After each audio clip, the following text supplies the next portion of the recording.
Petit calcul pour voir si ça vaut le coup de frauder le métro ou pas. Donc, imaginons par exemple que le ticket de métro coûte 2,10 € et tu fasses 2 voyages par jour, donc à peu près 60 voyages par mois. Donc, si tu ne payes pas le métro, tu vas payer 126 euros, tu vas économiser 126 euros par mois. Mais le problème, c'est qu'à chaque fois qu'il y a un contrôleur, tu vas payer 35 euros d'amende. Donc, on va regarder à combien ça correspond d'amende. Donc, si on fait 126 divisé par 35, ça fait 3,6. C'est-à-dire que si tu te fais choper 4 fois par le contrôleur dans le mois, 4 fois 35, tu vas payer 140 euros. C'est-à-dire que dans le mois, tu vas payer plus cher en contravention que si tu avais payé un ticket par jour. Donc là, ce qui va nous intéresser, c'est de savoir quelle est la probabilité de se faire choper, justement, 4 fois dans le mois. Donc là, on va dans Menu, dans Statistiques. Donc pour ceux qui ont une TI, je vais vous montrer après, donc restez avec moi.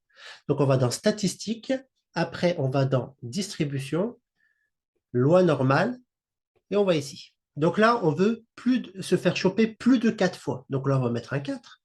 Et pour que ça soit plus grand, on va mettre un très grand nombre. On va faire 10 puissance 9, par exemple, 1 milliard. Et on va chercher la moyenne. Donc la moyenne, ça sera par exemple 60 fois 10% de risque de se faire choper, donc 0,1. Et l'écart type, ça sera racine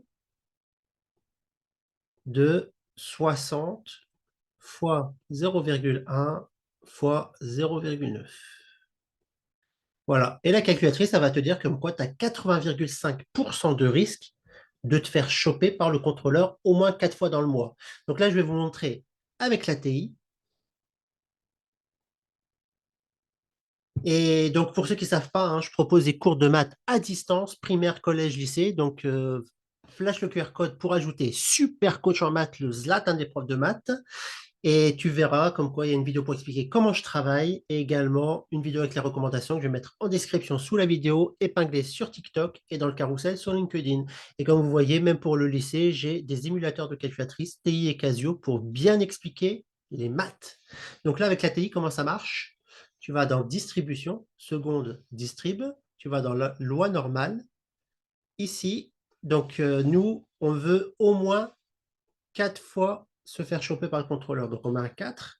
Après, on fait 10 puissance 9, comme tout à l'heure, pour avoir une très grande valeur. Et après, on fait virgule.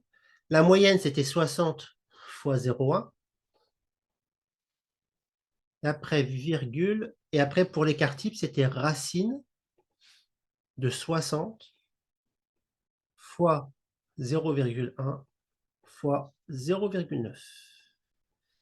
Et normalement, on trouve pareil. Donc 80,5% de risque de se faire choper. Au moins 4 fois dans le mois. Donc, il y a un grand risque, comme vous voyez, 80,5% de risque de payer au moins 140 euros dans le mois au lieu de 126 euros si tu payais à chaque fois. Donc, moi, je vous conseille vraiment de payer à chaque fois. Et évidemment, moi, j'aurais pas fait de vidéo. Et surtout, je te demande de visiter mon TikTok. Tu verras que je fais des vidéos marrantes et des vidéos de maths liées à la vie quotidienne et à l'actualité pour vous montrer l'utilité de cette matière. Et surtout, like, abonne-toi et partage.